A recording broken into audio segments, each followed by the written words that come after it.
Ito na po. Cute po siya.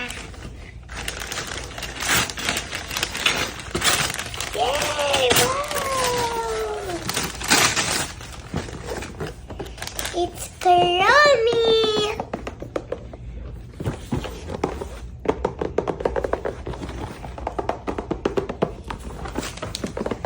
Okay, let's open it, guys.